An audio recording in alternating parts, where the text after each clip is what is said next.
ভাইয়া আমাদের 3টা টিকিট ছিল। 11টায়।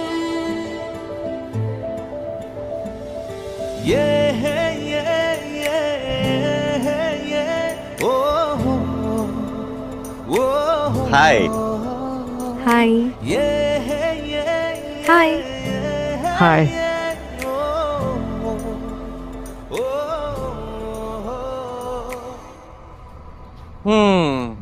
ডেস্টিনি তাহলে আমাদেরকে তৃতীয়বার মতো দেখা করাই দিল, তাই না?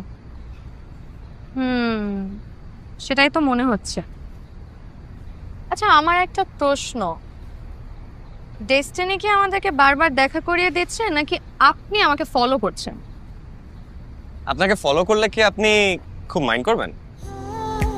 আমাকে ফলো করার রেজাল্ট কিন্তু ভালো হবে না।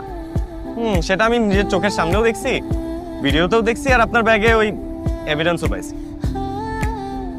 এত বড় রিস্ক নিতে চান?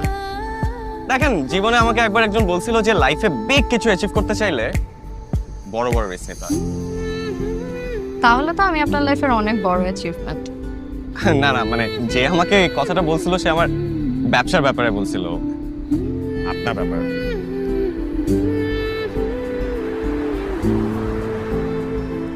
তোর পছন্দ বলেই কি ওই মেয়ের সাথে বিয়ে দিয়ে দিব?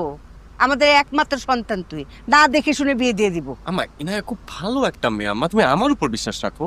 আরে মেয়েটার বাবা মা নাই, ভাই বোন নাই, এরকম একটা মেয়ের সাথে কেন বিয়ে দিব তুই আমার বোঝা। কারণ আমি ইনায়াকে পছন্দ করি আম্মা। হ্যাঁ, আহিরের পছন্দ, এর থেকে তো ইম্পর্টেন্ট কিছু হতে পারে না। তুমি একটু চুপ করো। আহিরেরও ভাই বোন নাই, মেয়েটারও ভাই বোন নাই, ভবিষ্যতের কথা চিন্তা ভাবনা করতে তো হবে। আমরা কি সারা জীবন থাকবো? হ্যাঁ, এরকম একটা সর্বহারা ইতিম মেয়ের সাথে আমার ছেলের বিয়ে দিব, এটা কিরকম? আম্মা, একজনের মা বাবা নাই, এটা তো তার অপরাধ হইতে পারে না। আরে মেয়েটার অপরাধ সেটা তো আমি বলতেছি না, তারপরেও তুই বুঝোস না কেন?